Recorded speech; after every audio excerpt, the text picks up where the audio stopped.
Kubor nakaslem jong unongsan Hima.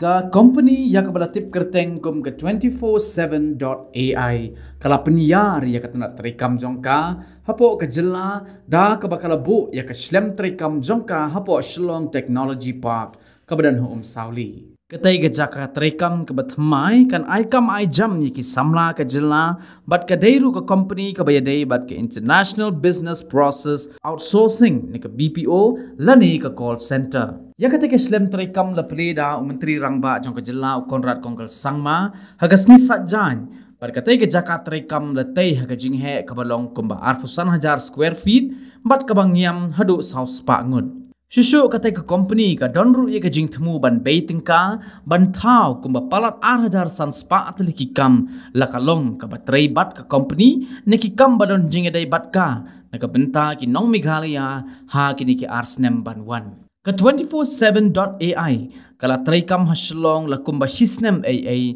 bat ke jingdon jong ki Jingtrei kalong kumba lais pa Angnud bat ke Kompani ka temu bakan long ke nong aikam yiki Samla ke Jylla.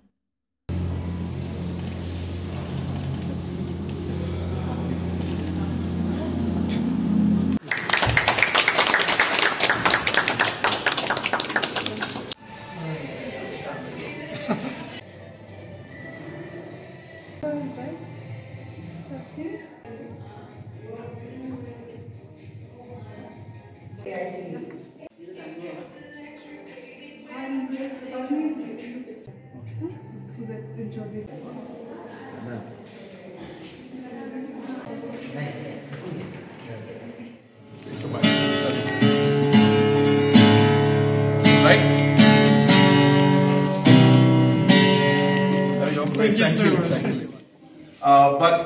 Thankfully, in 2018, when we got back to power here, this IT park was one of the main projects for me, and therefore we've initiated things and we have really put in the resources that we could put in spite of all the challenges like COVID and all the other challenges we faced. And we're happy that finally this IT park came up and finally we are having the kind of partners who are now coming in and really utilizing this space and making it into what it really was meant to be.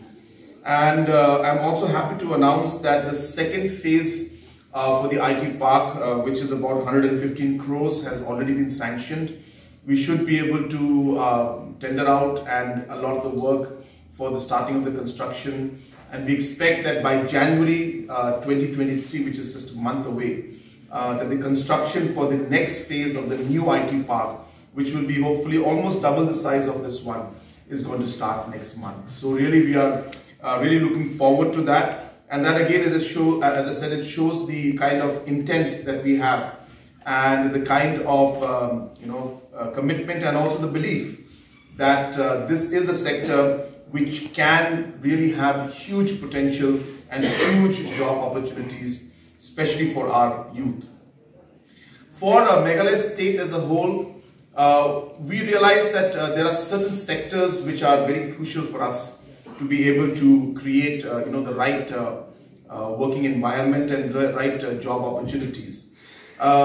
Roughly speaking, I could be wrong by a few thousand figures up and down, but on an average, we should be having about 40,000 to 50,000 youths who enter the workforce in Meghalaya every year, which means that we need to create jobs as we move along for these 40,000, 50,000 youths that are there. And it will keep increasing as we go forward. So this is just the bare minimum I'm telling you right now, because obviously the population graph is like literally like this. So we have a larger population which is in the age of 0 to 5, and then 5 to 10, 10 to 15. So about close to about 12 to 13 to almost 15 lakh children are below the age of 15 right now, which means that after 10 years, 15 years from now, we will require jobs for this large population of about 15 lakh people who will be in the age group of, after 20 years, will be in the age group of 20 to 35. And the first statement I think they remember me telling them, which I always stick to, any business that comes, businesses that come and organizations that come, that I want you not to look at business, I want you to look at partnership. Please come to Meghalaya not for business but to partner with us. And when I say partner, you partner with us as a government, you partner with us as a community, as a society. It is only when you have that mindset of partnership, that's when we will get through difficult challenges and times, if there are so. And we support and talk to each other and work with each other with a larger goal, as I said, to ensure that your business survives, your business grows, you get the necessary profits, you reinvest back in it and grow as an organization. And obviously for us as a state government, we see that our children, our young youth out here get the necessary job opportunities that they would have to go, to different locations and different parts of the country and the world to get those opportunities. So it's clearly a win-win situation for us. And that's when they spoke to me, I was convinced that they are very much long-term minded people, and they have a larger plan and a goal, and that they truly want to partner with the state government and the people of the state. And I think small things will obviously show the kind of intent they have. Like I was very happy to see the pictures of our different cultural aspects of Meghalaya. It shows the kind of connect that they have with the people. They met the local Rambashnongs and local leaders, and they connected with them, and through them they managed to have the interviews and get the people on their payroll. I think these are clear indications of how their intent is very, very clear, which is to work with the people and with the state. So I'm very excited about this. I have a little bit of experience in the IT sector. I understand to some extent the challenges that IT sector faces and what are the things that need to be done. So I'm not saying that we'll be able to do everything, but to a large extent, we will go the extra mile to ensure that whatever support we can give to push the IT sector and the industry, we will do. I was sharing this discussion with my team and government officials that we need to come out with a very strong IT policy, which will allow us to incentivize companies to come into our state. So I'm happy to share with you that I have started discussing with our team members, our leaders from the 24/7 AI, regarding how government could incentivize and could also help in the subsidization of setting up these industries. And this is something that all governments do. If you look at how Gujarat has just recently taken the Foxconn factory to Gujarat from Maharashtra, which became a very big political issue. They have given an incentive of close to 25,000 crores to Foxconn to take this entire Apple production from Maharashtra to Gujarat. Now, obviously, that's not the kind of funds that our state government can look at, but it clearly indicates that there has to be an approach and the mindset by the government to do that also. So I want to share with you that tourism, we are doing a lot of that investment. Today we are really subsidizing the infrastructures for many people in the homestay sector. We're subsidizing vehicles, we're subsidizing setting up of small resorts. In fact, in tourism, we are actually setting up the resorts and giving it back to the people, the community, to run it. And government will take a small share out of it and then reinvest back into other businesses. So that kind of partnership is there. So I want to share with you, the numbers are not yet crystallized. We have to work on the numbers, but the process has started. And very soon, I will try my best to close it as soon as possible, so that we are able to give sufficient support to all of you, so that it is incentivized, so that you can come up and set up more units out here. I would think that the overall the outcome that we would get from investment in any industry in terms of the benefit for the state, I think is highest in tourism, and I think second highest will be IT for us, which means that the per rupee we spend on the tourism sector and the per rupee that we'll spend on IT, the returns for the state in terms of employment creation will be much higher in these sectors compared to any other sector. So therefore, these are most probably the most productive sectors for us as a state government. GST regime, there used to be different slabs for excise duty and this and that. and VAT and all these things. So state governments could earn revenues out of investments in factories and industries. And that's how the state governments used to earn, apart from the jobs being created. But post the GST regime, the revenues of excise and VAT have gone down. So therefore today for us to subsidize in industries and factories is not as profitable as it used to be before. So we don't get the revenues. 745 you said that? Yes, so we've been hiring people from this region, from Meghalaya, for a very, very long time, more than 15 years, and we find that the talent from here does extremely well for us in servicing our customers. The communication skills are really good, the service attitude is very good, and so when we were looking at expanding our operations in India, we shortlisted a few locations, few cities, and Shillong was right on top of the locations that we thought we should do business at, right, set up our delivery center.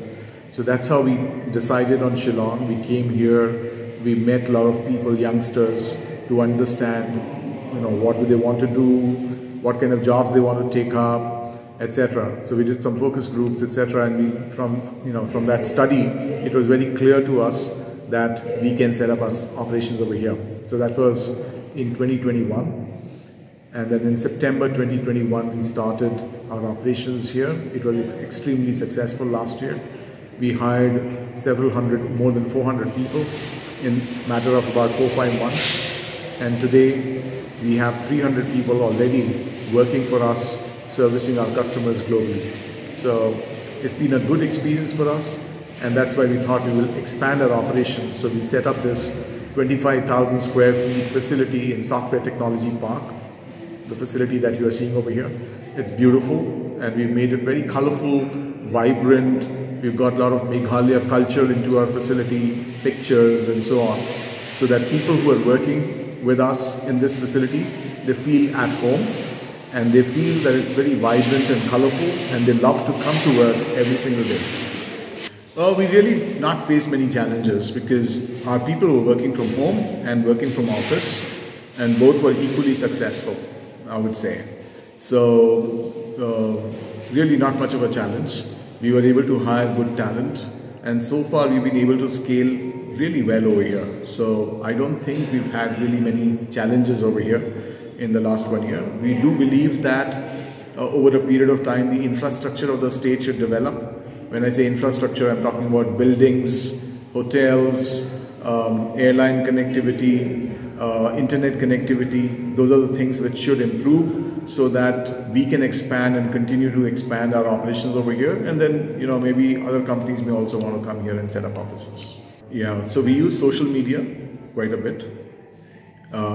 We go to schools and colleges. We use word of mouth. We also go to the chiefs of, different regions who help us in setting up job fair. So that has been also very successful. And so the chief of different regions have been very, very helpful in creating this awareness amongst people about 24/7.ai and the job opportunities. Oh, quite a bit. I can't give you numbers at the moment, but I think we will contribute very significantly in terms of our spend, because we are putting in money both in capital expenditure, which is investments like creating infrastructure, setting up IT infrastructure, so that is huge investment. And then along with that, all the expenses, which is people's salaries, rents, electricity, transport, all of that put together is going to be very, very significant investment that we are making and will continue to make over the next 5 years. Really, really excited to be here, and I'm really pleased today that we have been able to launch this facility. Our employees are very happy. They are thrilled that they're getting to work in such world-class facility. I mean, you can see the expression on their face. They're very happy. And so with this, I think more and more people and the best of the talent would want to come and work for 24/7.ai over here in the center. So we really want to deliver the best of customer service from this location. And so I'm very sure we will be able to do it and make this center very successful. I'm very hopeful. Like the Chief Minister said today, he's focusing on developing the IT infrastructure in the state, and with that, I think talent is already there. People are eager to learn. People are eager to work. We are creating job opportunities over here, and so we look at expanding very large scale over here over the next 5 years.